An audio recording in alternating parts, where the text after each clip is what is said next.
Okay. Right, tell me when. Order. Welcome to this session of the Home Affairs Select Committee, this one-off session.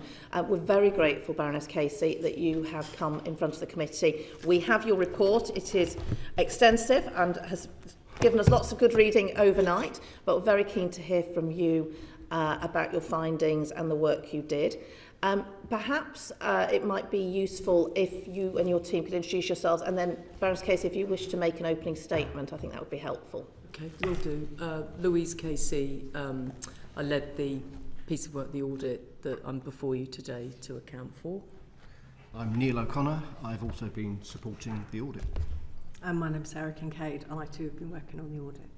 And just to add a slight moment of levity, you're looking at Oceans 23. The people to my left and to my right have worked with me on and off for quite a long time, and so putting together what was quite a tough brief, I reached out and got, including some of the people behind me, back to help do it, for which, on the record, I'm extremely grateful. Thank you. Thank you. So if you'd like to make an opening statement. Yes. Okay. So, obviously, the report is now in the public domain, and I'm really grateful, Dame Karen, for the ability to come so soon to you to appear here before appearing anywhere else, apart from, obviously, the media yesterday. But and I think this probably concludes where I am for now in terms of any public discourse. I think some of you in the room know that a decade ago, just over a decade ago, I published the inspection into Rotherham Metropolitan Borough Council, including with people that are sat behind me and next to me right now. And I was therefore somewhat surprised, really, that when the Prime Minister and his team asked me in January, they called amidst the sort of noise and haste to sort of re-engage in this area and to conduct an audit. I have to say, I think that was absolutely the right thing to do. I think there was a lot of noise and haste, conjecture, accusations, and I think that what was needed, and therefore I was happy to do it, and I'm happy that I've done it, as challenging a project as that was. That it was important really to sort of establish what the actual facts were in as calm and measured way as possible. And it's not been a straightforward undertaking, and obviously we had a timeline that was pretty challenging. I wanted to say, and I think Dame Karen, we've worked in different spheres for a number of years, that I think many of you around the table actually will understand it's sort of hard to imagine really that things hadn't improved as much as I hoped they would have done in that decade, and that it's pretty tough to see that we haven't, and by we I mean all of us, made as much progress as could have been made. And just on an entirely personal level, I have thought in the last few months, should I have done more since leaving Rotherham? Should I have kept more of an eye on this? Did I just take at face value some of the things that were going on? And yes, I can easily say to yourselves today and to victims, I was doing other things. But I think it's a question I just wanted to sort of really say, I think it's okay to ask oneself, where were you and did I do a good enough job knowing what we found in Rotherham? So that's why I suppose really what I've been saying when I've had the chance to do so in the last not even 24 hours, but that I think we've just got to attempt to put sort of children in particular at the heart of any discourse really going forward, and in part for what I'm about to say, I think I'd be very surprised if any public servant at all in the land wouldn't agree with the findings of what it is I'm trying to do. So just to set the context, I'm very conscious this is the Home Affairs Committee, so it's not like I'm appearing in front of people that don't know some things. So if I'm grandmother suck eggs, forgive me. I'm sure you know a great deal about these subjects as others don't. But I think it's important to say that what is called group-based child sexual exploitation, which is quite a mouthful in itself, is thankfully still rare. it may be at the most heinous end of crimes, but we have to get a sense of the proportionality of where it fits in that 100,000 crimes of child abuse that have been reported in the last 12 months. I'm fairly sure that it's still happening today. I think that we can explain that if necessary later. I think people don't necessarily look hard enough to find these children in particular. I think that the world of crime is quite complicated. We've had, to quote colleagues in the police, they are awash with online harm and online exploitation. We've had sort of the growth in the visibility of county lines and child criminal exploitation, at the same time that I don't think child abuse or indeed child sexual exploitation has gone away. And certainly from the evidence that we saw during the audit and the visits that we undertook to some police forces, it is clear that it is still happening. I obviously have gone quite hard, and I'm conscious that there are more legally qualified people sat around the table than myself, but I have gone quite hard on the fact I think we really have to get a grip of how we treat children. This again dates back to Rotherham, where I listened to the testimony of a young woman there. She was a child at the time that was multiple raped by multiple men on multiple occasions as a 13th birthday present, in the knowledge that her perpetrator said it would be not seen as rape, which she believed. So I've always sort of thought, why do we have this sort of difference when from 12 to 13, and why do we have that? And I'm sure there's a myriad of good reasons why people historically did, but I think it's time to draw a line under that and see children as children. And I think if we did that, that would have more profound implications across society anyway. And I think there's lots of people out there worrying about lots of other things to do with adolescents and teenagers. And I think this would just be one very sort of clear historic law change that I feel, given we haven't looked at rape law since 2003, I think it is. I think the time is right to do that, and it would be a very fitting outcome, I think, to the audit. The other thing I wanted to just put in some context is I'm calling for, and they have agreed to, a national police operation. I think the big thing I want to happen is a national criminal operation. I suggested, and they've agreed, it's led by the National Crime Agency. That's in part because Stovewood, which is the NCA, were brought in to South Yorkshire Police in 2014, actually after Alexis Jay's report, not mine. I was there when Stovewood arrived, and I can see over their years of doing good police work that they've built up a very high level of expertise, which actually you can see other forces could benefit from, and it would also give confidence to victims. And really that's my sort of big ask, I suppose, is that there's an irony, but anyway. And then the second part of that, and what I envisaged, was a sort of independent commission that would grasp the two. So you'd have a police criminal investigation, and then obviously I have asked for, and they have agreed to do, a national inquiry where I want very strong footprints locally. I want it to be a different type of inquiry to perhaps things that have happened before. And I do see a link between those two. I think that they should feed into each other. The national data on grooming gangs is, sound not often accused of being a civil servant, but incomplete and unreliable is what is written here. I would say that's putting it mildly. And I feel very strongly on issues that are as searing as people's race, when actually we know the prejudice and racism that people of colour experience in this country, to not get how you treat that data right, actually I think is a different level of public irresponsibility. Sorry to put it so bluntly, I didn't put it that bluntly yesterday, but I think it's particularly important if you are collecting those sorts of issues to get them 100% right. And if you are not getting them 100% right, please don't use them to justify another position, which is potentially what happened. So, and that may be well-meaning, it may not be well-meaning, but that's how the data has run. And I think the sooner we bring a close to that, and either, my view is collect something or don't collect something. For God's sakes, don't half collect it. That's a bloody disaster, frankly.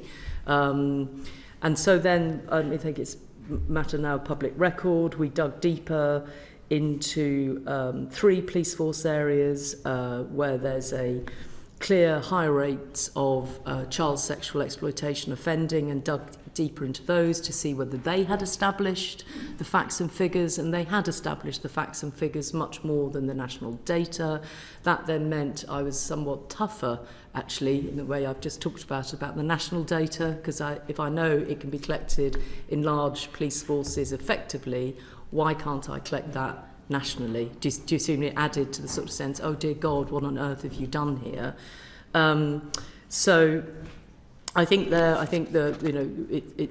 it's clear that if you look at those 3 large police forces and their data, one is historic, to be fair, the other 2 are live, then the disproportionality issue is clear, and obviously when they ask for ethnicity, they largely, one stops at Asian, the other stops at Pakistani heritage. And again, I can only feel the pain of those communities to know that it's all bundled together in one big grouping, and how unhelpful that is to the very communities that you are talking about. So again, I think that's not a great way for public policy to be done, even if it's... And I went into other less scientific ways of trying to see what was going on with serious case reviews, which we can come to, which is it could be a subject topic for your fellow committee, all of its own, what's happening in the world of serious case reviews and children's data. But we went there and examined that. Just as a note of caution, when we asked the good people of Greater Manchester Police to help us look at the data, we also collected, I think it's in the report, what was happening with child abuse more generally. And of course, so if you look at the data on child sexual exploitation suspects and offenders, it's disproportionately Asian heritage. If you look at the data for child abuse, it is not disproportionate, and it is white men. So again, just note to everybody really outside here rather than in here, let's just keep calm here about how you interrogate data and what you draw from it.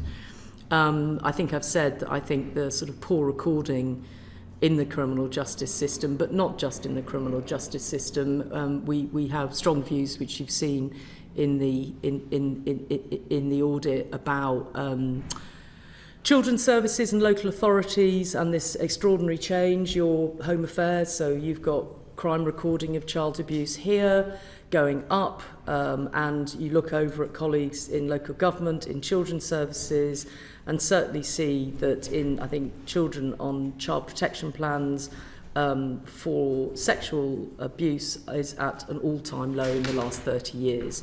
And, we thought, why were we the first people to open that cupboard and have a look at it? Because that tells you something that if you were trying to sort this out, you might have a different view of it. And I often think that the Department of Health get a hospital pass, pun intended, just bringing a note of levity into a serious session. But, honest to God, the national or absence of national data from the Department of Health world is woeful. Mm-hmm. And the one thing that you will know as Home Affairs colleagues is that quite often victims are actually all there in the health world, and sometimes the health world gets those people to our world so we can prosecute the people that are harming them. And so it really is an important issue that this isn't just something that's for the Home Office or for the Ministry of Justice. I think there's a responsibility on the Department of Health and the Department of Local Government, and very much the Department of Education, not to see this as something that's down in, a bit of 2 Martian Street. And I'm worried about that because we've talked about it relentlessly. I don't think this is the first Select Committee or Public Accounts Committee I've been before asking for better sharing of data between services and agencies. And I think I put in one of the recommendations, we need to look at how we make that mandatory, and therefore if something isn't mandatory or people don't do it, what consequences are they going to face? this time round, because it strikes me that it's not done. Now, part of that is, and again, I'm sure you know this possibly more than I did, that I didn't realise until I went back in to do this audit at the sort of paucity really of technology to support the police in what they're doing. I didn't realise that, you know, I was there when the tragedy of Sohan happened, and that we knew at that point that if we'd had better data sharing, there's a possibility that we might have saved those girls' lives. There's certainly an absolute clarity that intelligence would have been much faster in order of either avoiding it or actually finding that dreadful human being earlier. And we've known that forever onwards. And so I think there is also an issue, which is I just feel that, you know, the Home Office can't drag their feet on, sorry, that's a bit tough thing to say, but they shouldn't drag their feet on looking at police intelligence systems, given we're living in the 21st century and that probably everybody in this room could connect within seconds. Yet we had Bedfordshire Police rightly finding a young boy, as it happened, that was being, in my mind, trafficked to London, but the data intelligence system didn't make it easy for them to find that he was in Deptford and being circled and dealt with by predators. And so I just found that hard to understand, and I realise it's not a big, massive issue to the public necessarily, but it's a very big issue for the system. And then the last thing I wanted to say, if I may, Dame Karen, is that, you know, none of the issues in the audit, sadly, are new. And actually, I felt that other colleagues possibly could have found that if they'd looked harder before us. You know, we didn't do anything particularly clever. We just put together the facts as best we could and presented them in as straight bat as possible. So that always causes me a bit of concern. I like to think I'm clever sometimes and find something new, and most of the time, as I head into 40 years in public service, you find the same thing, and what you have to do is be brave about dealing with it. And I suppose that's the last thing I wanted to say, is that, you know, the tone that we need to set is that we need national reset when it comes to children and when it comes to child abuse, and within child abuse, child sexual exploitation. And I think that's why I've put together a sort of package of recommendations that include consent through to sorting out taxis, with, you know, a national criminal investigation and a national inquiry sandwiched between the two. I hope that's a helpful start. No, thank you very much, and that helps to set the scene for us and our questioning.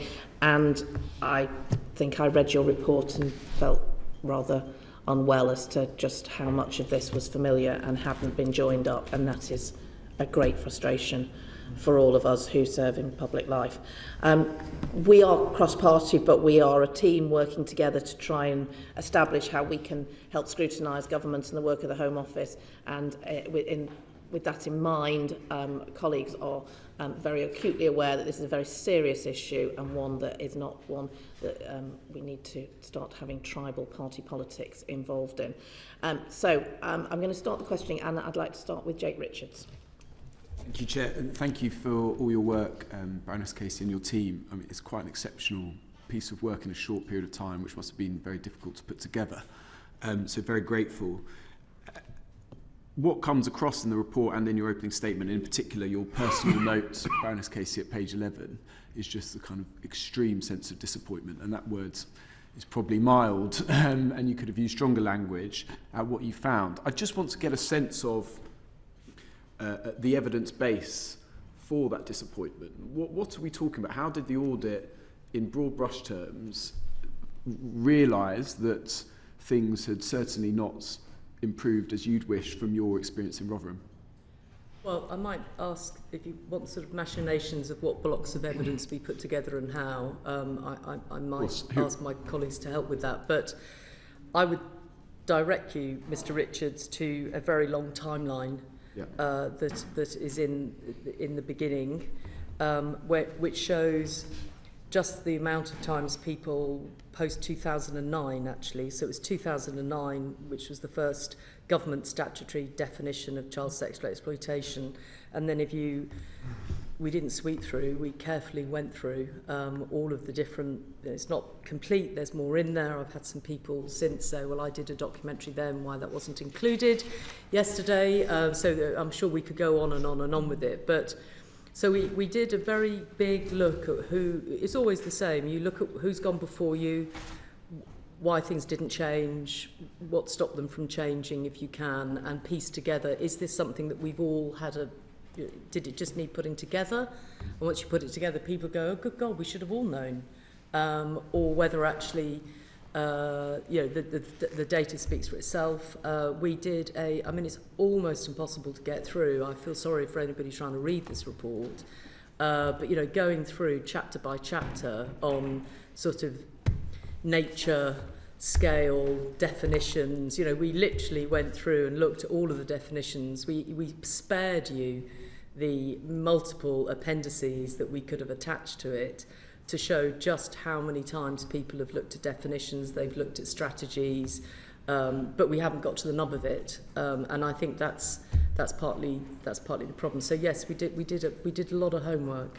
Does that answer the question? Or is I guess, not quite so I understand, I mean, the 17 pages that the Home Secretary referred to yesterday in her statement of setting out the background of 17. The work that has been done and the chronology is a must read. But what I guess I'm asking is, the audit presumably didn't just read that and then look to see whether the recommendations had been implemented. Presumably you spoke to survivors, victims, people on the ground, and I just want to get a sense, I know it's very difficult, in terms of what you heard back from them. Obviously some of it is touched upon in the report, but it would be really good to have a bit more... Or victims. For victims and survivors. Victims and survivors are really angry that things haven't changed sufficiently for the children that are there now. I don't think they feel confident in what's going on at the moment. And I think a lot of them are still carrying some of them open criminal investigations that have gone on for years without any sense of closure. And I think, remember the backdrop here is when children are small, we as a society and a state have eyes on them. I think it's this really important thing. It's not just about crime, but more generally. Like when kids are born into the world, normally they're born in a hospital, so we see the parents. Then there's health visitors, so we continue to support and see the parents. Then they go to schools and nurseries where the class sizes are small and they have one teacher that can do pastoral care. Age 11, quite rightly, they move to larger schools where they're in a much bigger situation because they have to grow and be independent. This is all about not treating them as children until they're suddenly 18. But for the state, it means our safety net changes. And I think we overall don't see, the fact that as they get older and where they are in our care, as opposed to their parental care that has failed, we therefore ought to double down on the people around them that are the predators that come after them. So the guilt that they feel as survivors about being called wayward, about knowing that nobody cared about them, the fact that their parents weren't watching a 24-hour find a friend to see where they were. Some of them have criminal convictions as well. Some of them have criminal convictions because we decided that because she was told by said bloke to bring her friend, that then we do her for child abuse offences herself. I mean, this is and obviously we decided, the audit, I went beyond the terms of reference of the audit because I felt, partly because of Rotherham, that we owed it to both look at what the victims were saying and doing and then to meet some. And so obviously we did some meetings with victims. I'm one of 3 Rotherham MPs. Obviously you met with victims and survivors from across the country. Perhaps you won't comment on Rotherham specifically today, but I wondered whether you or your team could meet with me and other Rotherham MPs to discuss any current and live issues about Rotherham that might be helpful for us to follow up as well. I mean, we're obviously happy to do that. I think we've got to be careful, I've got to be careful not to overstep my position in terms of respecting the process that now happens, which is, it's the safeguarding ministers, whom I'm sure you know well, who leads for victims, and I wouldn't want to get in the way of those things. But, you know, I'm not going to walk away from this issue for the rest of my career. And just finally, in terms of your recommendation for a national inquiry, clearly you've said in media interviews that you changed your mind on that. Was there a specific part of the evidence base that made you come to the conclusion that this was a necessity? Very much so, yes. So, you know, it's not like anybody publicly asked me my view, incidentally. I wasn't on the record somehow giving media interviews saying, I don't know, I was busy worrying about actually social care post-Christmas. So, you know, I had other things on my mind. So, but that said, I was of the group, and I said this to Downing Street, which is, you know, when we were in a discussion about it really early on, I think I would have said to anybody that asked me, do we really need another national inquiry? Alexis J did a 7-year inquiry. It was pretty thorough. I followed Alexis into Rotherham all those years ago. She's a pretty thorough lady. And I was of the view, because I've also written reports that haven't been implemented, perhaps we ought to implement the recommendations of her report before we start thinking about anything else. So I was definitely there, and I own that. Now, during the course of the review, it became abundantly clear on a number of fronts that if we didn't have a national inquiry as opposed to just a series of local inquiries, then we wouldn't get to the issue of accountability. And so as much as I think those of you that have got some knowledge of me around the table will know that I, you know, like finding criminals, and I like locking them up for a very long time. And if I was going to spend money on anything, I spend money on more prison places and more police officers. So I'm pretty tough on crime. And so I also had to be convinced that we needed what at, you know, some level I was thinking, if I'm going to ask the public to spend money on anything, do you know what? I think I'll go and get some more criminals. So that's very much was my position. And then during the course of the audit, a few things came to light very, very clearly. First of all, when they made an announcement in January that they were asking, had at least the money for 5 areas to do local inquiries, and that, you know, everybody would somehow come forward and vote, you know, decide to do these inquiries, only Oldham bit the bullet, and that's how I describe it, and said, yep, we want to do a local inquiry. My understanding is nobody else volunteered for that. So that tells you something, doesn't it? That tells you something, and it doesn't tell you something I certainly would want to hear if I was a victim. Then we head into looking at some of these reviews. There's a number of comments to make. The most important one at this point in the chronology is I couldn't understand why Andy Burnham was asking for a national inquiry. So in amongst everything else, we looked at his assurance reviews. So Andy Burnham, quite rightly, in my view, did a bit of what I'm doing, which is he thought, this stuff is going on in Greater Manchester. I need to be assured, he called them assurance reviews, what's going on in Rochdale, what's going on in Oldham. I need to see what the police are doing, and he'd had actually victims and Maggie Oliver in a big meeting in whatever it's not the town hall, but whatever his, you know, place is in Manchester. And they'd all agreed that, you know, people had to be held to account. We had to find out the truth. We had to find out were decisions made. If you look at the assurance reviews that he had done, he was so frustrated, and so would I have been, so were the people that did those reviews, that it took years. Nobody shared data. They were all lawyering up to fight over who would share what data. And, you know, that I put it in more mild terms in the report, but when it came to report 3, which I think was like 4 or 5 years later, the guys resigned, and the thing was handed over to sort of a statutory body in the National Inspectorate and Ofsted. And so I thought to myself, okay, guys, come on. Nobody's volunteering to find the truth here, and we owe these victims that. Secondly, you see, you know, extremely important assurance reviews by Greater Manchester Mayor, who's one of the, you know, long-standing mayors, you know, knew what he was doing. He couldn't get to the bottom of it. And then you look at the 50 serious case reviews, and you look at the world of serious case reviews, And you see that, to be honest, Mr. Richards, they do not get to the truth of what happens in these cases. What they do is, has the team around the child operated effectively? Now, that's really important, don't get me wrong, but, part of the team around the child are the perpetrators who spot that the team around the child isn't good enough or can't safeguard that child enough. Do we talk about the predators in any of these serious case reviews? Did we know about these predators? Were we properly safeguarding the children? Sorry, you can tell from my tone. I said to everybody, I'll be really measured. Don't worry, I won't get, like that about it. But when you start talking about this, you think, yeah, that's why I want a statutory inquiry.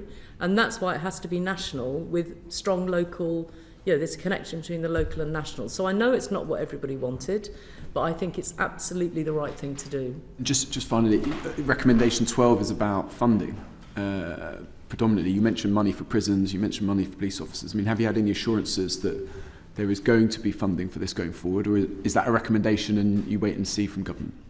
Well, the recommendations, all 12 of them, were accepted unreservedly by the government yesterday, and I put recommendation 12 in deliberately to ensure, apart from the fact I only like even numbers, but leaving that, I'm sorry, I'm in that mood today, aren't I? I can tell.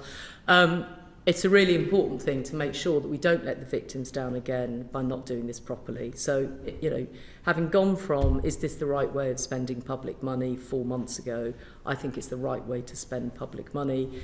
We made it a recommendation so that, in 6 months' time or 2 months' time, people such as yourselves are able to ask the government what has happened with that recommendation, because it means every time people double check on the recommendations, their implementation, one of them will be on money.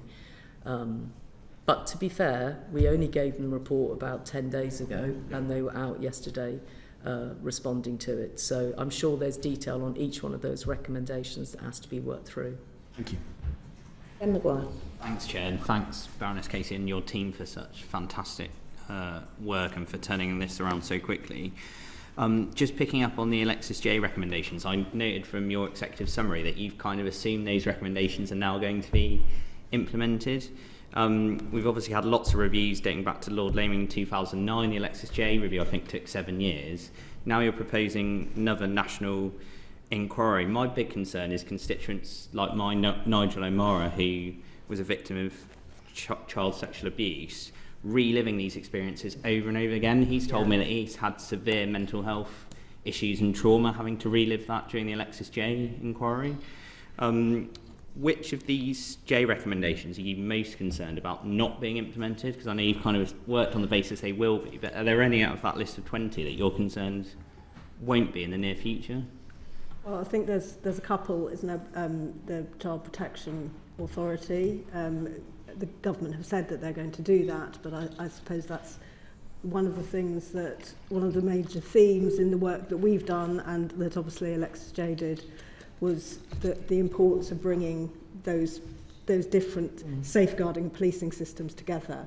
And if we don't do that, we're going to continue to have this problem of, in these sorts of cases, the need to go out and look for evidence to protect children proactively and those sort of things. You won't get that without a very, very sort of strong child protection arrangement, which is more than a safeguarding partnership, which may not, in practice, work kind of operationally as well as strategically together.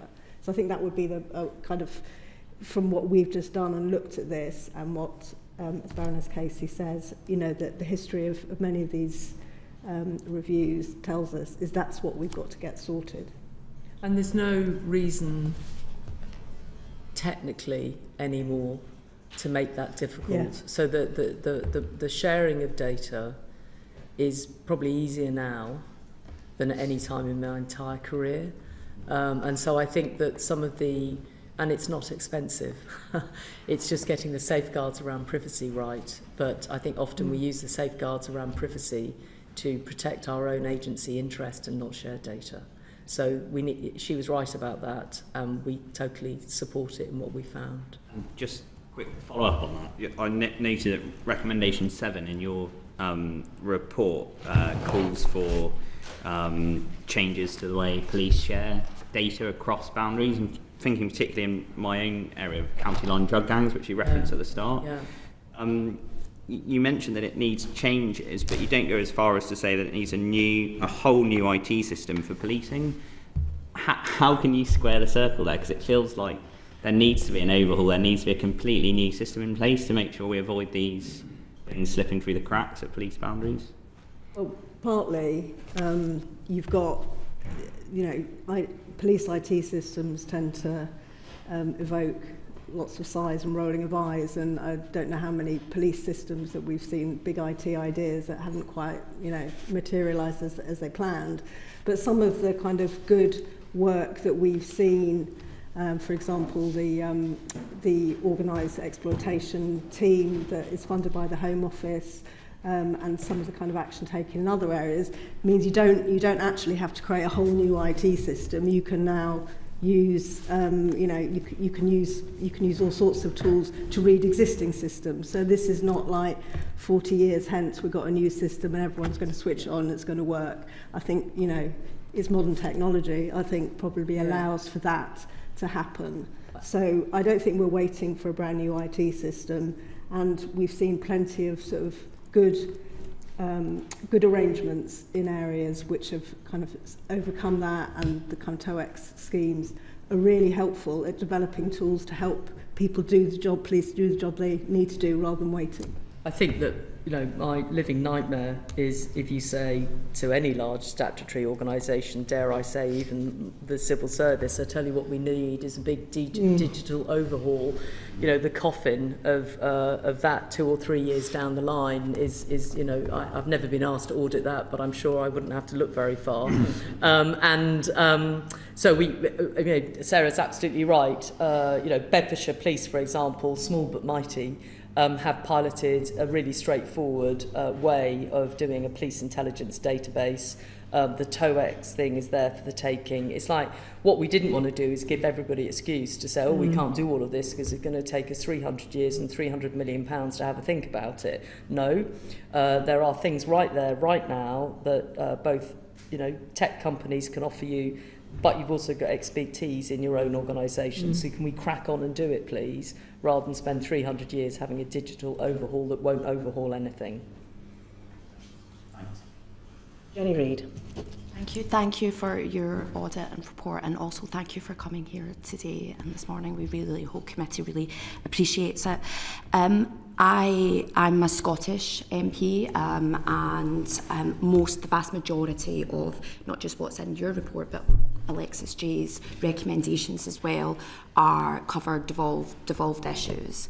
But much of what's in there, like a lack of mandatory reporting, gaps in data, could equally apply in Scotland as well. And I'm a bit concerned that it's not getting sufficient attention, scrutiny north of the border, and that we don't have a kind of similar push up there. And I want to be kind of reassured that isn't the case. Do you have any thoughts on that? While you were doing your audit, were you contacted by, or did you communicate with any Scottish organisations or indeed any devolved institutions? I don't think we did. I mean, I think something to do with Glasgow has just passed through my mind, but I'm not entirely sure why. But there was certainly a case in Glasgow. I think what I would say to anywhere in our country is, don't just read this report and think it may not happen to you. I think it's quite right what Mr Maguire said. Places like Cornwall, until county lines came on the map, may not have been places that this type of exploitation might have been so obvious in. It might have been, it might not have been. So I think, and also Police Scotland, of course, is Police Scotland. So you merged your police forces several years ago into one Police Scotland. So your data sharing should be technically more effective. No, it's not. Okay. They still have the old IT systems. Then they should have less of a barrier to merging those databases and having something over the top that would be helpful to them. But even if they were to do that, what you've then got to do is get all of your local authorities and your health sector on board to share data about vulnerable children. Now in Scotland, frankly, that should be easier, given the size both of your population and your statutory sector, than trying to do it across the whole of England. But it's often the cultural barriers that get in the way, not the logistical barriers. So I'm sure it's an issue for Scotland. Just to say, in terms of other devolved areas, we spoke with colleagues in Wales where there's the patterns are kind of pretty similar in terms of children's services and sharing. So it was interesting that although the systems are slightly different, the picture was similar. Do you have any thoughts on whether the National Inquiry should have kind of official input from devolved governments so that we can get this broad brush learning across the UK? Do you have any kind of... I would be disappointed if the opportunity of the national criminal investigation, because let's face it, I can move from Scotland to England pretty easily, and criminals do, so that would be a missed opportunity.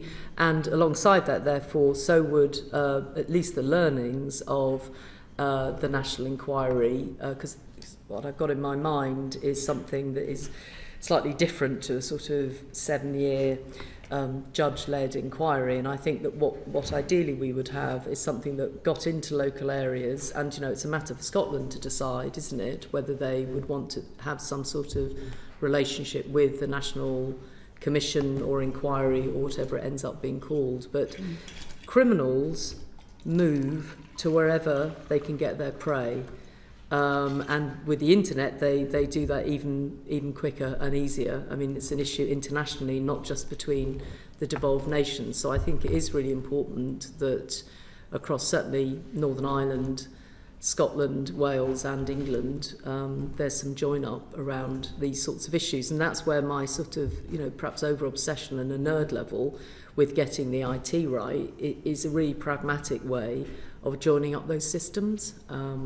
Which, given where we are, even I understand with this pen and an ink pen, I understand how easy that is now as opposed to even 2 or 3 years ago.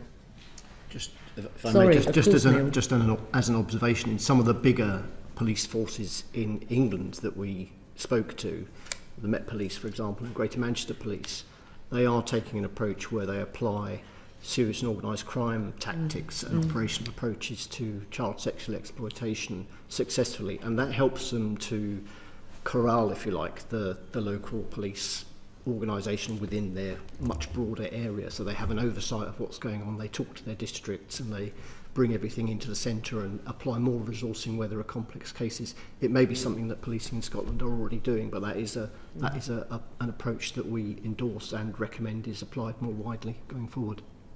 Okay. I agree about the IT systems and how crucial that is, but if you're not collecting accurate, robust data, then it doesn't really matter what IT system you have, right? So can you talk a little bit more about the gaps in the data? You did mention ethnicity, but are there any other kind of egregious examples that you think that we should remedy now? I mean, it seems to me extraordinarily urgent that we start collecting robust, comprehensive data now, otherwise it will affect the National Inquiry.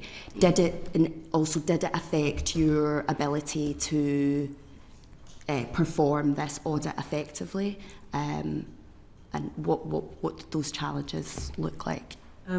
Yes, it did affect our ability to... I would imagine. Our job was to assess the scale of group-based child sexual exploitation, and in that we have not been able to provide an answer because of the data systems, and it sort of also starts right from the it starts kind of from the fact that we don't have a kind of robust, up-to-date prevalence survey, so we don't know how much child sexual abuse there is in the country. There's a few sort of reasonably educated estimates, but we don't have anything up to date. The last one was like 12 years ago or something that was accurate. So you can start at that point, and so how many, what are we looking for, kind of how much is going on, and then we can see what services, whether people are coming to services or not. So that's your first point, is that we estimate 500,000 children a year are sexually abused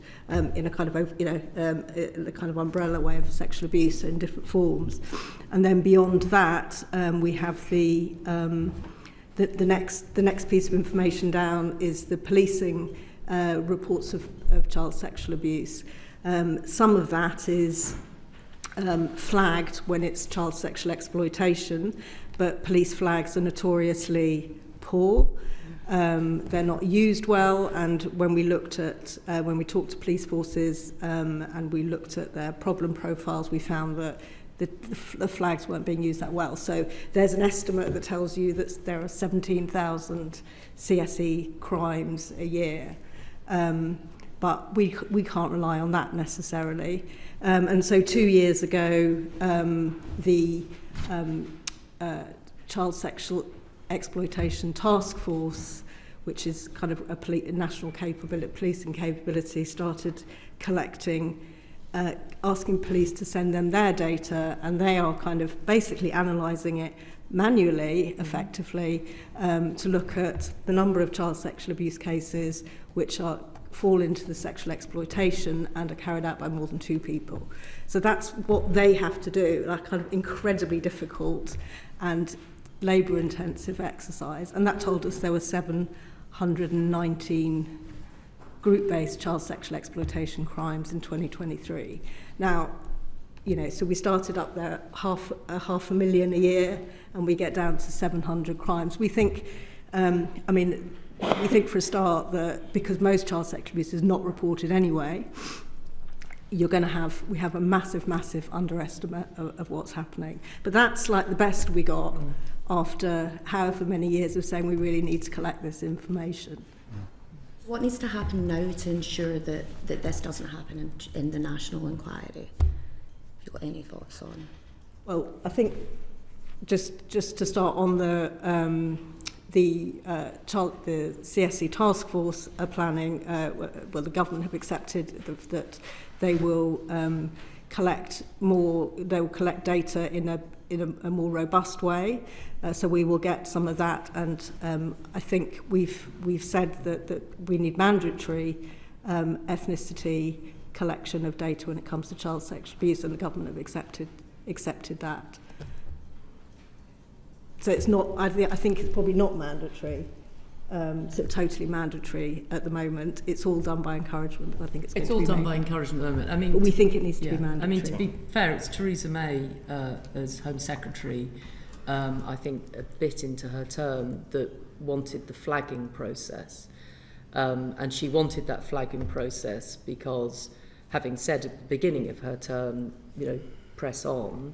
She realised, I think, I'm not speaking for her, incidentally, I haven't asked her this, but my judgment of what she did was think, I need to get across CSE. And so you then introduce this flagging process, because, of course, when somebody is arrested, the series of crimes that you are labelling are quite complicated. That said, all of these years later, for that not to have been implemented more effectively, I draw a conclusion from that that's not good enough. And then I put that together with where we are in 2025 and think there must be better both technical and other solutions to how you would get that right, if you really wanted to. I'll stop there, Chair, just to allow others. And I very briefly attended a session last week. I was in between meetings, but I popped into an APPG on missing people, where I understand there's a different approach to missing being piloted in Scotland at the moment around return interviews and recording of data, etc. It's always felt to me that, and you've referenced it in the report, that missing, because of the lack of consistency around the way police record it and the way that local authorities perhaps consider it, those children who are missing are the children who are being exploited for county lines, who are the children who are being exploited by grooming gangs. It feels like, and you talk about 10 years ago. We were trying to put this together 10 years ago and say, you need to join this up. So I think one of the things I think I'm hoping that the such a big move on consent is the reason I'm pushing for it is because it's symbolic of what we think about children. So I think the way we come at missing at the moment, and you know, and this is good people trying to do it, feels very much in how many times has somebody gone missing and are we getting the returning interviews right. So it feels very transactional, and it's missing a bigger point, which is I hope that if anybody has teenage girls and adolescent girls in the room right now, if they disappeared overnight and they switched their finds a friend off, you would be beside yourselves, absolutely beside yourselves. But because we're dealing with kids that haven't come from that, we as a state attempt to have a safety net. And that safety net doesn't see that missing, so even though it's an important thing and you have missing task force and that sort of, it doesn't grasp the bigger picture. And I think fair play to West Yorkshire Police. They have an analyst, Mr. Smith, I've forgotten his first name, and Paul Smith, and after Rotherham had happened, he, you know, often in public service you find individuals, don't you, and you think, wow. And so he developed what they call an algorithm. I'm not sure it is an algorithm, but let's go there. And essentially what he did was say, if we put together missing more than twice and put that across, I mean, you'll be aware of this, put it across kids perhaps in children's homes, I think it is, or in child in need. Then they put it across whether they'd ever been on the radar of anywhere in the criminal justice system.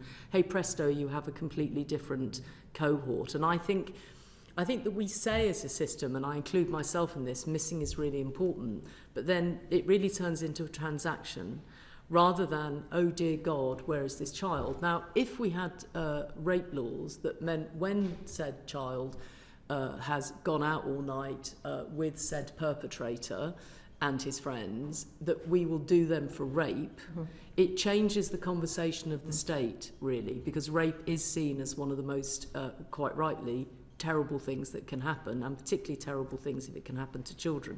So in a way, I'm trying to use the opportunity of this audit to say, how do we reset how we think about children?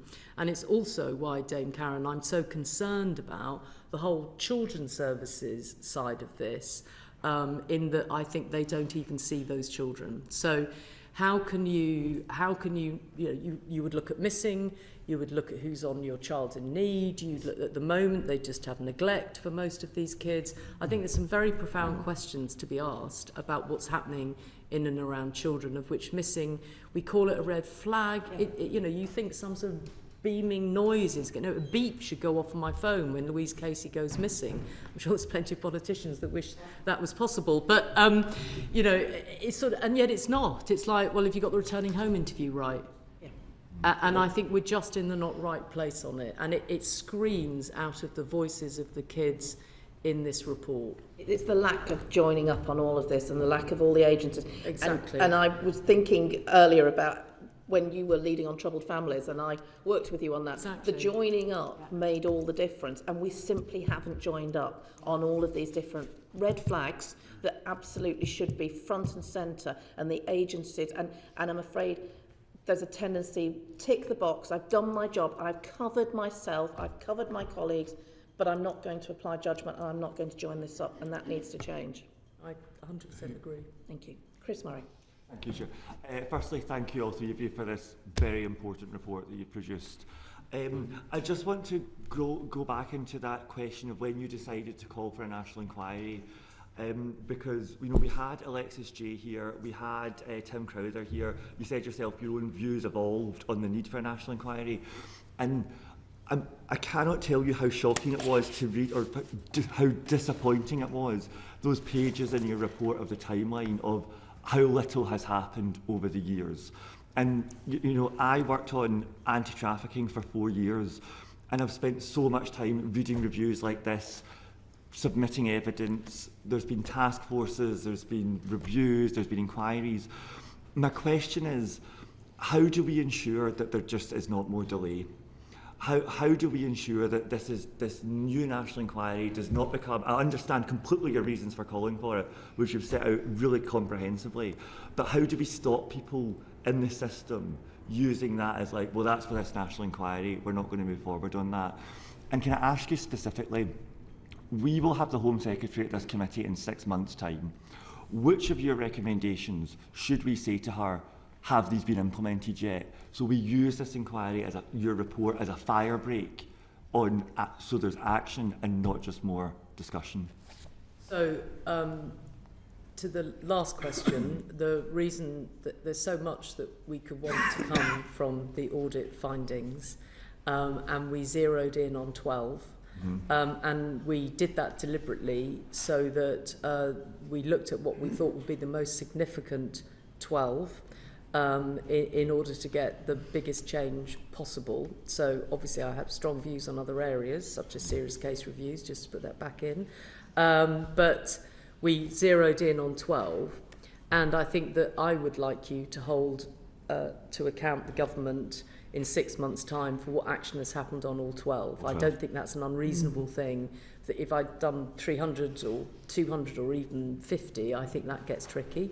But we did 12, knowing that we wanted some big shifts. So I think the other thing, just on the national inquiry, look, you have to see the national inquiry and the national criminal exploitation, criminal investigation. Thank you. Sorry, it's been a long 12 hours. Yes. You have to see the national criminal investigation and national inquiry almost conjoined. They can't be for different reasons, because we need the Inquiries Act statutory powers available to the national inquiry. But I would like to see, and I listened to what the Home Secretary said in Parliament yesterday, I would like to see quite a significant uplift in the prosecutions, the action, the criminal investigations on child sexual exploitation, both historic and current. I'm very mindful of what Mr. Maguire said about some historic victims who actually really don't need to be brought before more national inquiries to account for what's gone on. I don't think we need, unless they want to, lots of sort of victims that have already given evidence elsewhere. What I'm concerned to do with the National Criminal Investigation is go after the criminals whose victims have not got justice. So it's where there is a gap, not a sort of, or where actually the prosecutions weren't good enough. So that's the first thing. And then the second thing is, I think that we've put it in the recommendations that we've got a sort of formula, we think, about how the national inquiry could think about, therefore, where that took you locally. There are some places that people may want to crack on with in the shorter term, but certainly over time, and I don't think it needs to be forever, if you had areas where clearly there haven't been national criminal convictions or local, criminal convictions, and suddenly we're finding them, you'd have to ask yourself why we're finding them now and why we didn't see those children 10, 20 years ago. But a lot of this has to be driven by the victims. It has to be proportionate around the victims, but we see them jointly together. And I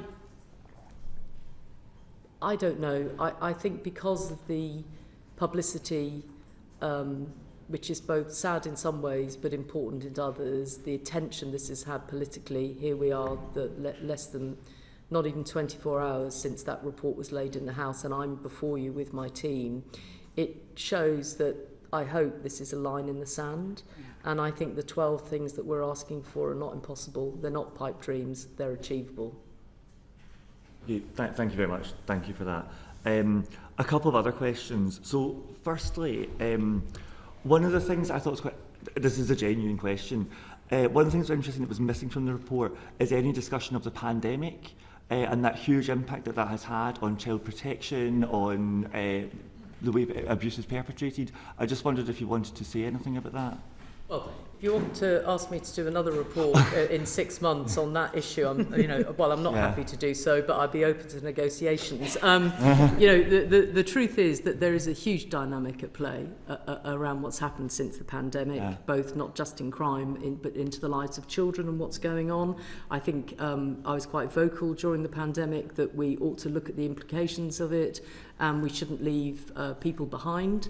I'm still of that view on a personal level, but this piece of work couldn't stray too far from its establishing the facts in relation to child sexual exploitation by gangs, and we only had 3 months to do it in. And I can assure you, in terms of all of the projects that I've been involved with over the years, this has been tough to achieve in the time period. I had to ask for a 2-week extension just to double down on the final facts, actually, to be sure what we were getting in terms of data from colleagues in police forces that wanted to clean their data before it went public. So it was quite tough to get just this body of work done in 3 months. So I'm sorry if we didn't get to wider issues, and I think it's important that somebody does. I really do. I'd support that. Okay, thank you. And another question is, you talk about it's really important to collect ethnicity and race data, and you've set out really comprehensively why that's the case. But I just think about other kind of child sexual group exploitation that we've seen. So there's been significant ones in the Catholic Church. Also in my city of Edinburgh, there's been significant challenges in boarding schools. And I just wonder, are there other data points we should be collecting? Religion, for example, would be one. But are there other markers, you think, or I just wonder why ethnicity and race have been singled out so specifically? I mean, I understand why, but why not others? So chapter 4 of the report looks at what we call the nature and characteristics of child-based sexual exploitation. It's not an academic exercise of interest, finding out what it looks like. It's actually for important reasons of understanding offending and being able to, by understanding it better, being able to tackle it better. So there's a whole range of things in that chapter, including ethnicity. Ethnicity stands out as one of the areas where data collection has been really poor, where it's been seen as an optional extra. But there are lots of others in there, and we've spoken about some of them. The vulnerability factors associated with victims, for example, understanding those, like the missing episodes and so on, can be really important in better tackling offending. All of the demographic information is important, and we go through it all in that chapter. I would say that applies more broadly to crime in general. It's really important to understand who is being affected by crime and who is committing it, and where there's overrepresentation of certain sections of society, whatever that might be: age, sex, religion, culture, nationality, ethnicity. Those are important things to understand in order to work out how you better protect the victims and prosecute the perpetrators. And I think the other interesting thing about this, it's interesting as a sort of been around a long time, is that you don't always have to collect national data. You could actually have done a deep dive. Policy making can be done in many different ways. I think that the issue is that people don't always find looking at ethnicity straightforward in certain circumstances. In some ways, they find it really easy to look at it, look at the Metropolitan Police and Black Londoners. So, there's an irony to sometimes we decide to find this data writ large, and other times we decide not to. So, I'd add religion into that as well. You could easily run a deep dive into a set of data to establish all sorts of drivers, but nobody's bothered. Sorry, that's too harsh. Nobody has seen it as a priority. And I think sometimes my main view about these things is that if the good people don't grasp difficult issues, there's plenty of bad people out there that will grasp them for you. So I'm always a believer, no matter who is in power. I've worked for several prime ministers, several different administrations over the years, and my advice to everybody always is get ahead of trouble and grasp it, because you're a good person, and there's plenty of people out there that grasp the bad stuff and make it even worse than it needs to be. Absolutely. You mentioned in your report that... Alexis J did an absolutely stunning job of holding institutions like the Catholic Church and the Church of England to account. and children's homes. I mean, you know, her and her team, her fellow commissioners, you know, journalists and victims have pushed it and pushed it and pushed it, and she lifted that lid and showed it for what it was.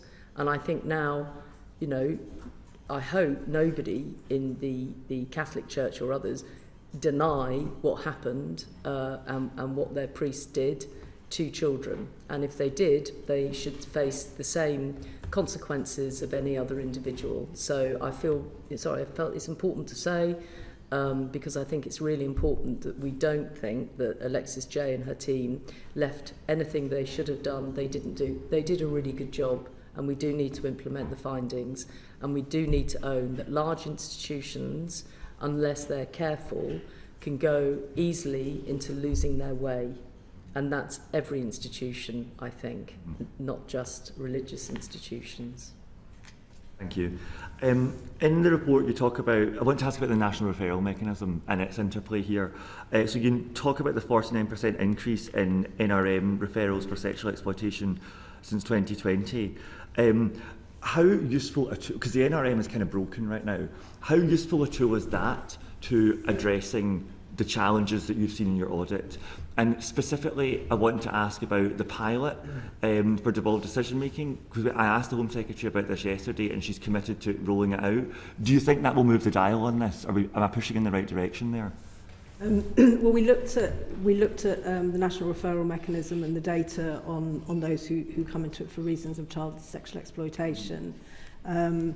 We were looking at it in relation to trying to understand, again, trying to understand the scale and nature, and if this was a sort of different path in.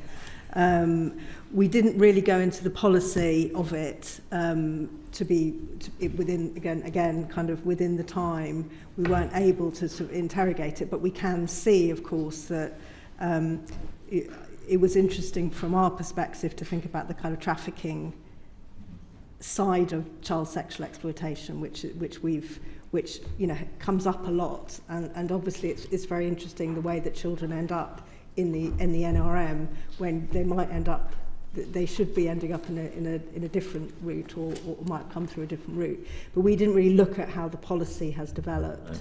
So I'm probably this isn't the right sort of area of for us to comment on that. And then, sorry. I'm going to bring in Paul Kohler now. Thank you, Baroness Casey. I want to go back to that point you said about victims a few minutes ago. I totally understand the reason why we mustn't over-traumatise them again or re-traumatise them again. But I watched on Newsnight last night. I was hugely moved by the testimony of the two victims who appeared with you on Newsnight. But I was also hugely impressed by their ideas, their desire to change. Have you any thoughts on how we might use victims who want to creatively, not just as passive givers of evidence, but actually help us change the system? I think that's a really good point, actually, Mr. Kohler. I think that my understanding is that the new government wants to establish a victims panel precisely for that purpose, to involve them in the policy making and decisions.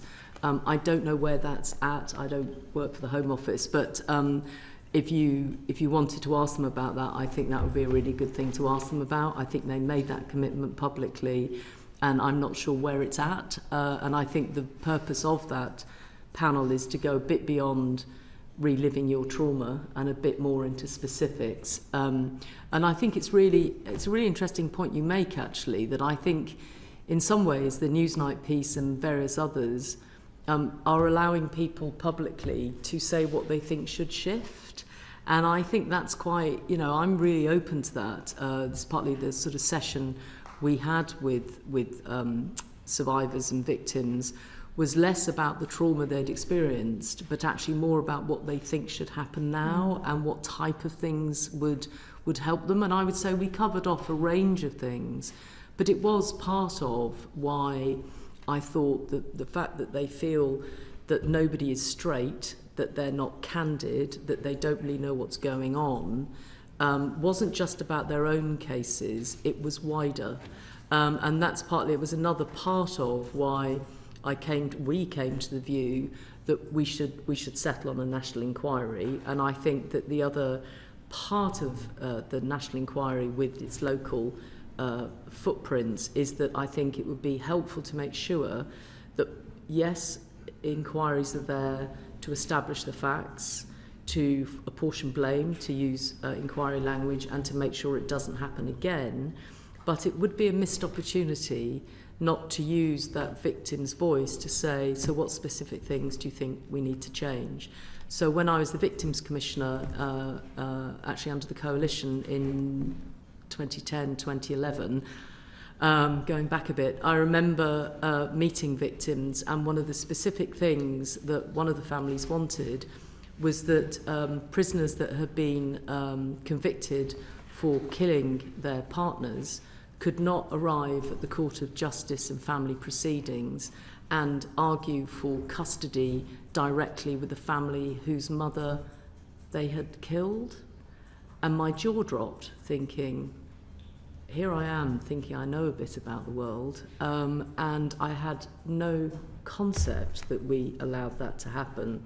And it seems like a very small change, but it was a change I think that government or its successor, Conservative government, put through, and that was because of those victims, and I introduced them to various ministers, and it went forward from there. So I think, you know, I was struck last night by both Fiona and I was struck by how practical they are in terms of what they think should change, and I think that's always helpful. Thank you. And I have an amendment to the Crime and Policing Bill around the issue of parental rights for offenders, so I'm hoping the government will do something positive on that. But we're going to go on to the national inquiry and local inquiries, and Robbie Moore. Thank you, Chair. And Baroness Casey, can I just say a huge thank you to you and your whole team for the amount of work that you've put into producing these recommendations. It is hugely, hugely appreciated. I just want to focus my questioning on the national inquiry and then local inquiries as well. And I want to start just by referring to page 137 of your report, which you make reference to Greater Manchester and Rochdale as two areas that have shown a reluctance to review past events, and they're not the only two areas that have shown that reluctance.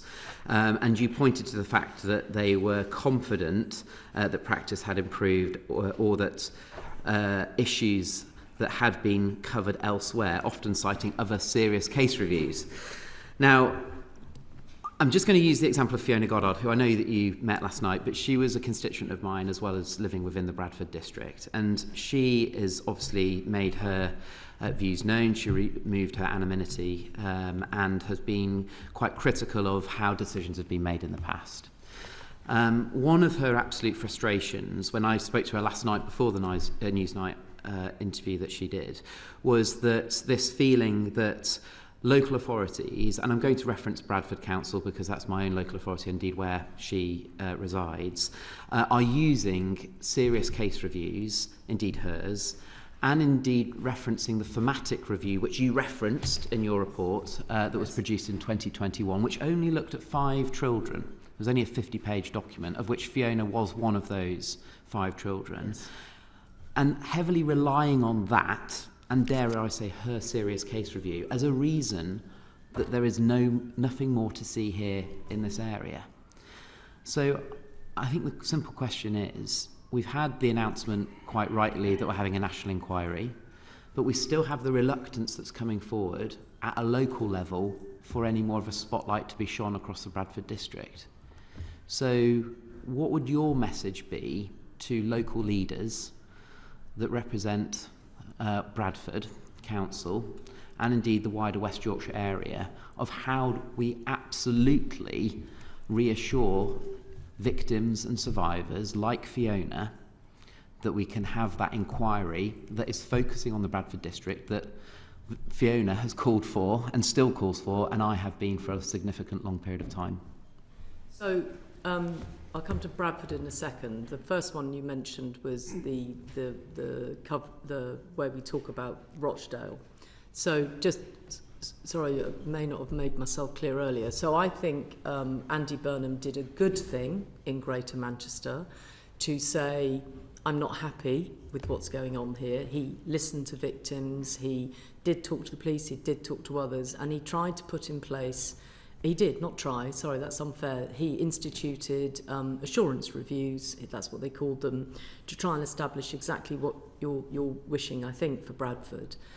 And 2 good people did them. I met one of them, who I know was in Commissioner in Rotherham when we were there, and they only got so far, because essentially they couldn't require people to give them information. They couldn't require people to give them appear before them. They couldn't didn't have any ability to do hearings.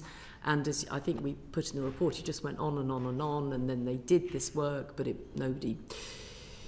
took a long time before anybody said, as in the new Chief Constable, who said, yeah, we didn't get this right and we're sorry to victims. And that's why we put it in there to say, even when you have actually the Police Crime Commissioner, which is what the Mayor is, where you have a Police Crime Commissioner or a Mayor that says, I want this to happen, and he spends money getting it happen, it didn't get him what he wanted, which was accountability on behalf of the victims, and the system was what happened. So that's why I, again, just doubling down on that looking at that, interviewing various people, we came to the view that without statutory powers, Inquiry Act type powers, you're not going to get anywhere.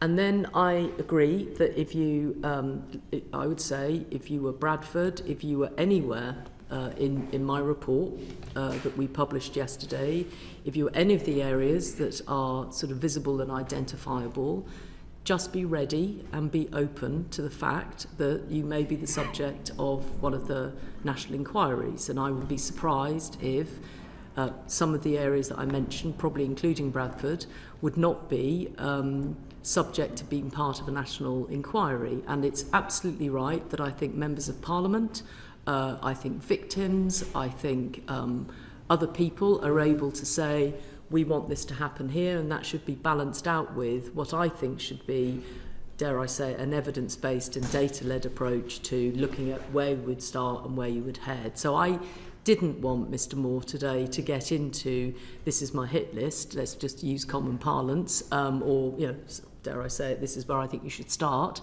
because I don't think that was my job. My job was to establish a different set of facts. Do I think you can look at the audit and make that part of your decision-making process, whoever is going to take that role on? I think I probably would if I was theirs.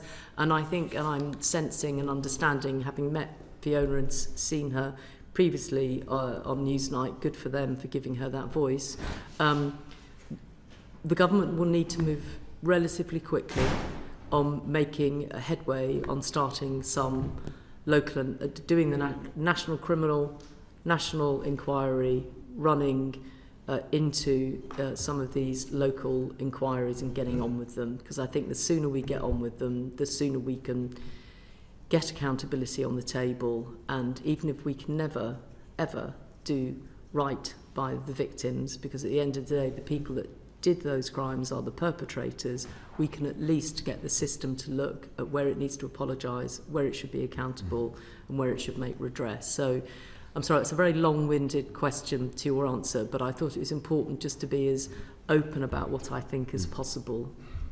I really appreciate your response there, because the excuses, dare I say, at a local level, first of all started off about it being too expensive and therefore it wasn't warranted. Then it turned into the fact that we would learn nothing new. And this, as an element of communication that's coming out from Bradford Council, and dare I say our West Yorkshire Mayor as well, is that it is very much reiterating the points in your report where you were referencing other places like originally Greater Manchester and Rochdale before things changed under Mayor Burnham, for example. So the question I then have is, are you satisfied if we still have this reluctance this reluctance to accept that we need to have a spotlight shone on the Bradford district? Do you feel that your recommendations are providing the Home Secretary with enough of a direction and, dare I say, powers to be able to utilise through those recommendations to be able to ensure that a spotlight could, should it be chosen, be shone on Bradford? So the first thing to say is I naively, really, I didn't necessarily see that the Prime Minister saying he wanted a national inquiry on Saturday would somehow turn into quite the bigger deal that it did. Perhaps that's my naivety, because my head is right in the middle of this and the victims and what we should be doing. Perhaps I misjudged that slightly. I absolutely thought that this was the right thing to do. I thought the decisiveness, to be fair, of the government in basically within a week, saying, OK, we're going to do this. And then the inquiry was announced on Saturday, and the full announcement of the law changes, the criminal investigation and the inquiry, because they are a package. I urge people to consider them as a package.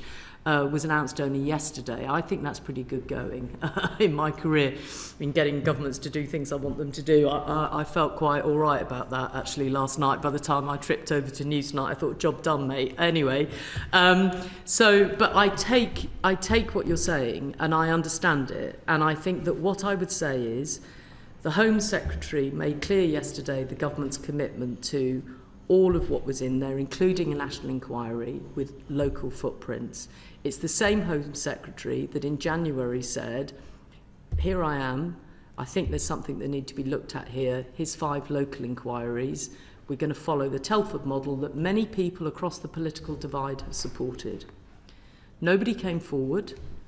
She would have noted that herself. We discussed it when we met between my handing in the report and now, and had the same conversation about why I have shifted my position. And she herself noted that areas didn't exactly knock her door down to want to do these local inquiries.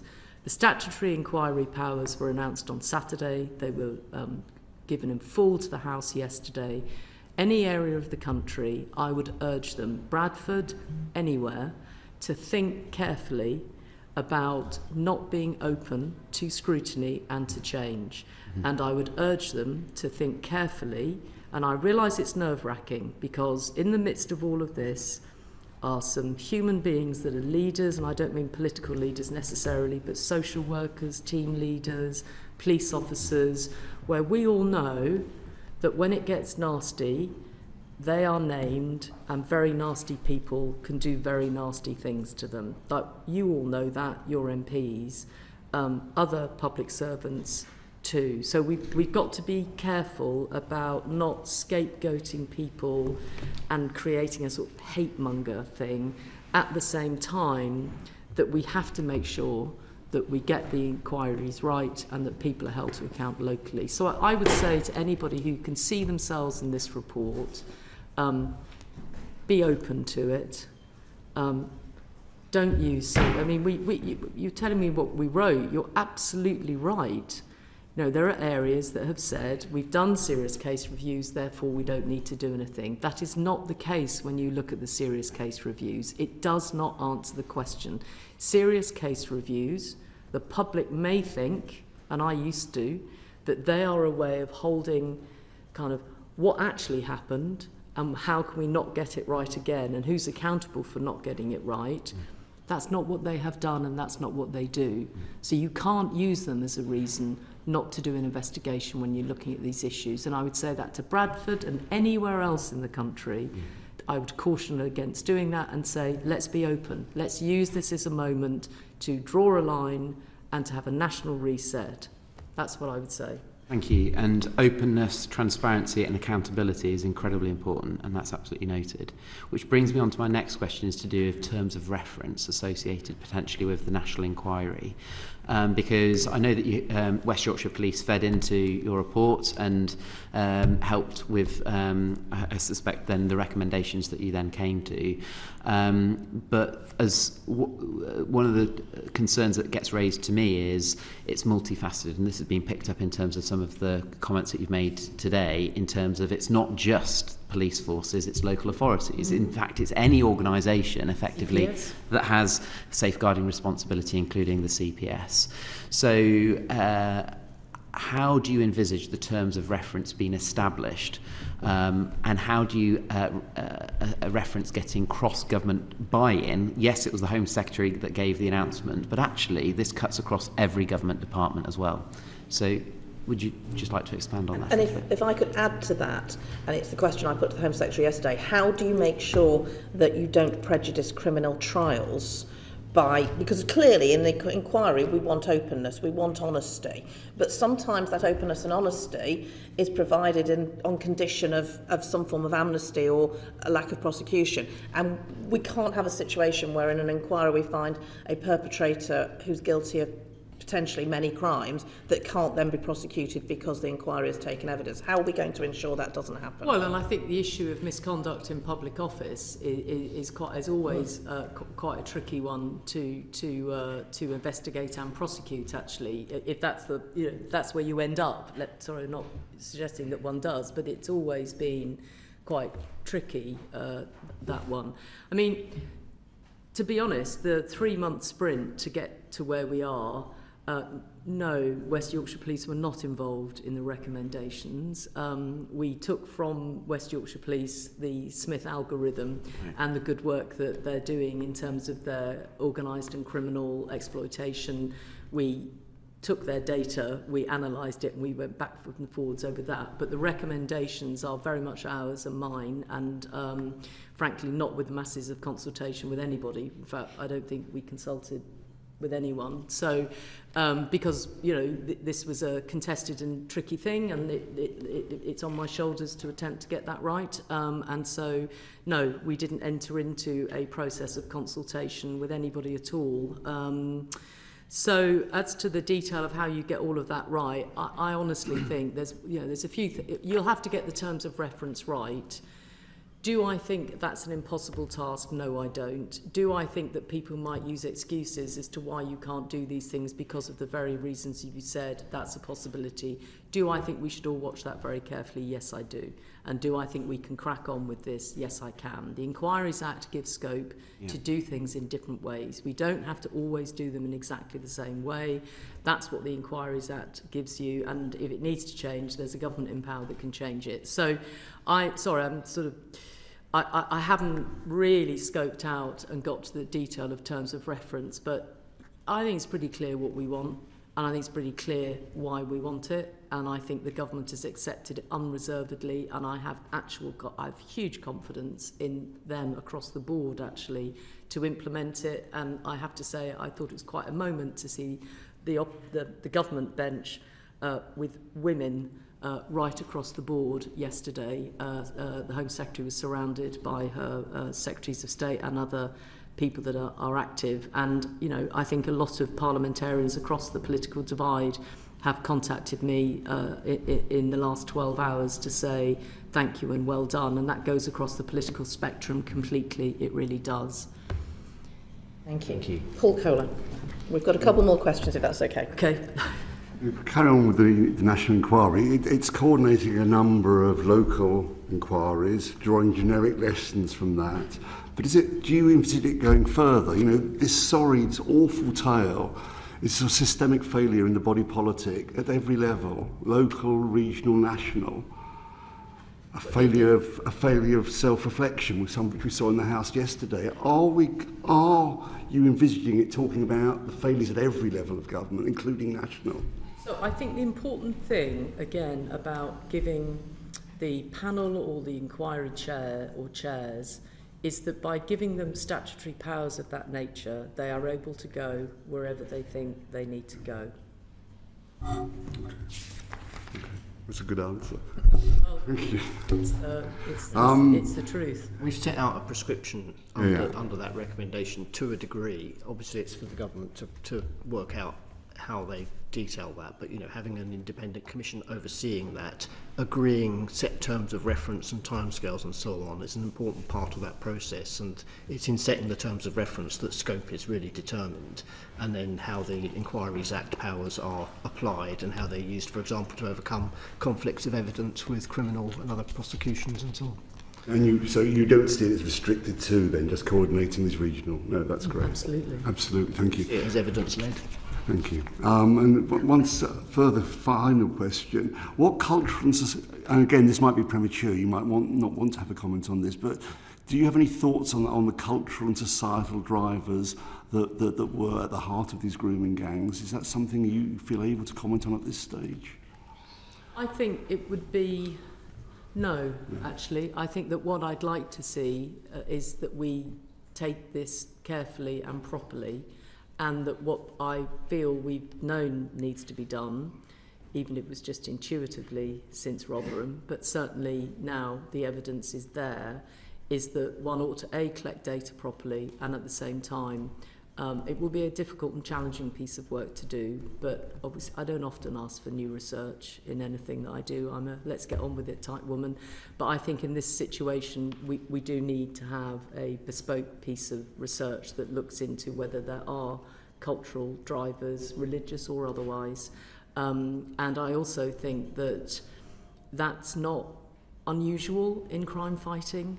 I think there's a sense that that would be an unusual thing to do. It's not, I mean, as you know, so it's quite normal to look at threat and to then investigate and understand what that threat is and why it is and how it is and who they are and where they come from and what might be doing and what type of people they are, whether they're rich, whether they're poor. There's lots of things that you look at around drivers, and I think if we looked at it in that way, and if we'd done this a few years ago, perhaps we wouldn't be here where we are now. So it's not often I recommend research, as you probably are aware, but I do on this occasion. Thank you. Well, Ribeiro Abbey.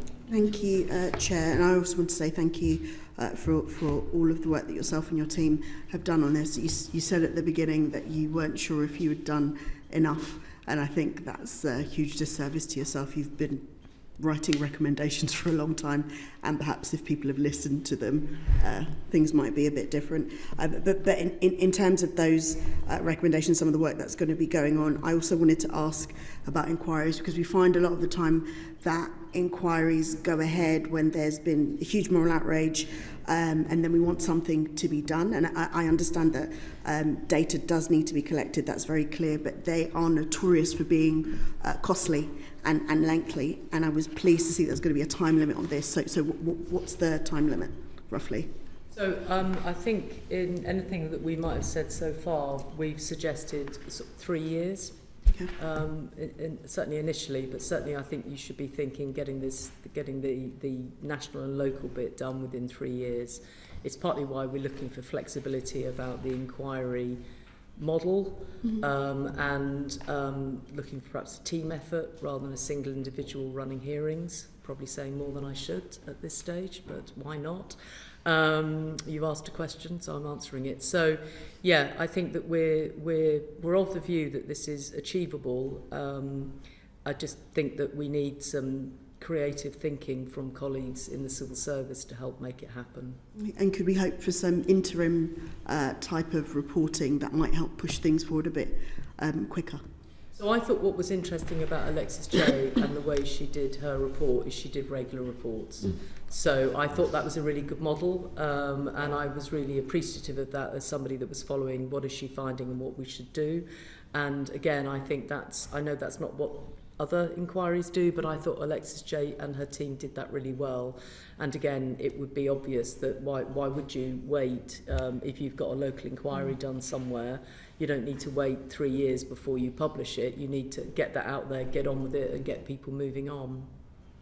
And in terms of the 12 recommendations you put forward at the moment, and I know they've all been accepted, and I know that you've already said to colleagues today that there's not any particular ones that you would think we should be pushing for. So I suppose I wanted to ask slightly differently, do the government have the full capacity to implement them, and are there any that they might find more difficult than others that we might be able to push on? So I think changing the consent law, there'll probably be an awful lot of people that think we don't need to do that. I think those people will be legal eagles that say the law is already there and we use it. I would caution that. The number of rape convictions for under 13-year-olds is double for those between 13 and 16. That Sarah reminded me kindly of that fact this morning, so I was ready in case anybody said we shouldn't change consent. You very kindly not asked me that question, which has been marvellous. But I'm worried about that one. The other one, I'm not worried about it. I'm worried societally about it, if you see what I mean, not about the government. The other one I think that will be difficult for them to get right, as in the government, is actually quashing convictions isn't going to be straightforward. Mm-hmm. So quashing convictions when you've got a single crime, prostitution, great, government committed to that, recommitted to again yesterday. I can see how you would pick that particular crime, search, prostitution, go and find quash convictions. Brilliant. I'm making that sound straightforward just because I'm conscious of time. It won't be as straightforward as I've said, but I think you can... The problem about child sexual exploitation is that in some of the cases it is not prostitution alone. It could be criminal damage. It might be that the young woman introduced her friend to these people, and then she has been done for essentially introducing a child to sex abuse or whatever that criminal charge is, inciting a child. And so I think it will take a bit more than, hello, why don't you go to the Court of Appeal and get that sorted? It just won't cut it. And so what will happen is people like me, but also the victims themselves, and outstanding organisations like the Centre for Women's Justice will continue to have victims who have not been heard sufficiently, where we could look at how we quash their convictions. It would just take more effort and more complexity than is straightforward. So they would be my two. So I think some of these legal changes are quite tricky, and then I think the other two is I really want people that have done these crimes locked up. And so I think in the noise and haste over inquiries, I would urge such an auspicious committee as this one, such a powerful committee of this one, to hold not just the government and the Home Secretary within the government, but the police and all other parties, the people that could help the police in health, the people that could help the police in children's services, to bring the men that perpetrate these crimes to justice so we can lock them up. And just two very quick ones. I note that the issue of race, and I welcome the fact that you've challenged it quite robustly, has really been quite loud, and even within the report and the Home Secretary's statement, we've touched on the issue of asylum seekers, and immigration and race can be synonymous, but a lot of the time these issues are about closed patriarchal groups of men, which we've pointed out exist in all races and all ethnicities. They even exist in this house. They're the scourge of the earth, if you want to call them that. How do we make sure that we focus on targeting them? Because sometimes when that noise comes about, and it has come about in this reporting, it shifts the focus away from the victims, and that's been the saddest thing. We focused on groups of perpetrators and not the victims. That's a really important point and good question, is that I almost feel that because we haven't done the job right around collecting ethnicity properly, it means that, in a way, the bigger issue, dare I say it, which is men's violence towards women, is in danger of being lost. And so I think that, I think in a way that's why it feels that is something that all of us in society, there are so many good men that, need to step into the space of helping to do something about that, not just around child abuse, but more generally. And if we're still arguing over data around ethnicity, we won't get to the bigger issue, which is no matter what ethnicity, religion, age, or whatever, why do men commit these offences against girls? And you can do all of some women, some are men, boy victims. Child sex abuse that we're talking about today is largely men, if not nearly all men, against girls, and some of them are young. So I think I'm with you on that. I just think that in a way, until we get this stuff sorted from a policy level, the point you're making will continue to be missed. And it just finally on the victims, and I suppose what seems to be happening overall, and some of my colleagues have touched on it already in terms of the agencies that are involved around them. We already have quite robust legislation, it seems, to protect children. It seems like we do. You could apply it in a certain way. We even have good legislation, I suppose, in terms of rape, in that you can receive a certain conviction. The problem is that people don't actually get to court, and that it seems that these issues of child sex abuse don't get to a point where they're being prosecuted. How and it was the issue of, I suppose, agencies not talking to each other. It's very clear from all of the reports that a lot of these young people have come from care, particularly social economic backgrounds, are in certain situations. How do we get the focus from, I suppose, the justice element, which is important, to actually putting resources into tackling some of the root causes and, I suppose, the roots of where some of these victims are specifically coming from? Because the focus of the work is important in terms of tackling it, but we know that some of these children are coming from particular situations, and we never seem to be doing enough on that. At this point in my life, I wonder whether we will ever be able to do enough to protect children if we don't establish how we can have families that are able to look after their children in a way which means they don't end up in difficulty. And good families end up with kids in difficulty instantly. Let's not get me wrong. And I think today's been about this particular issue, but if you think back to from when I was working in homelessness in my 20s, through to antisocial behaviour in my 30s, through to whatever it was, respect and family intervention in my 40s, and then troubled families in my 50s, through to integration reviews and going back in during COVID to try and help families. And what goes right across that is exactly what you're saying, which is, if we prioritise children over and over and over, and today I'm asking people to prioritise children that are adolescents and teenagers as well,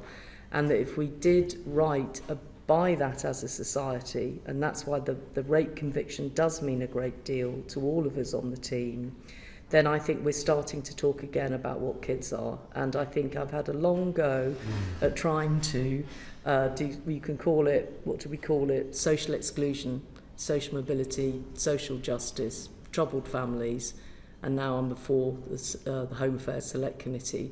The issues are the same. We just look at them through different lenses. But I'm really conscious. I'm with you.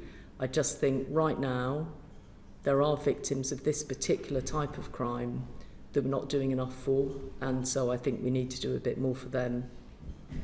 Doesn't mean we give up on all the others. Would you indulge one very short question from Jake Richards? Very, very short.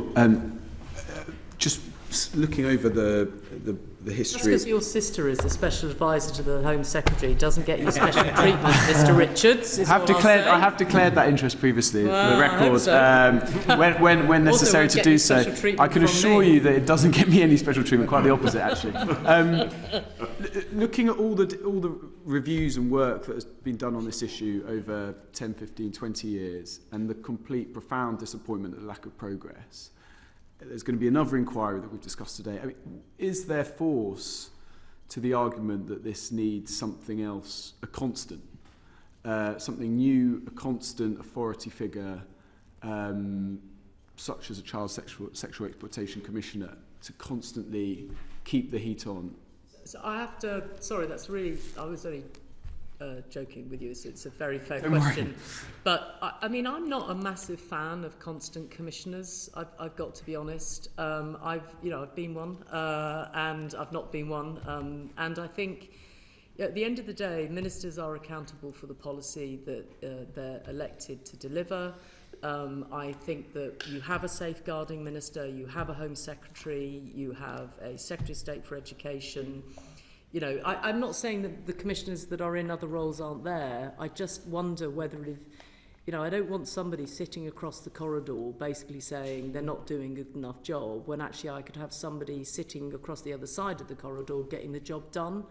And so I think there always has to be a balance between when you need, you know, you're about to set up a change in law, which will be extraordinary in history for kids in this country. You're about to set up a national criminal investigation that will take millions of pounds to get right. You're going to run a national inquiry. You'll have figureheads for each of those that should be before you being held account for what not the inquiry one. You won't be able to do that till they finish. But, you know, they are very publicly accountable for what they're doing. I would probably argue you don't need another one. You've also got a very good domestic violence independent commissioner in Dame Nicola Jacobs. It's like, I don't think we need another commissioner. I think we need to crack on. Thank you very much. Thank you. You have indulged us, but as always, common sense and very appropriate comments and recommendations.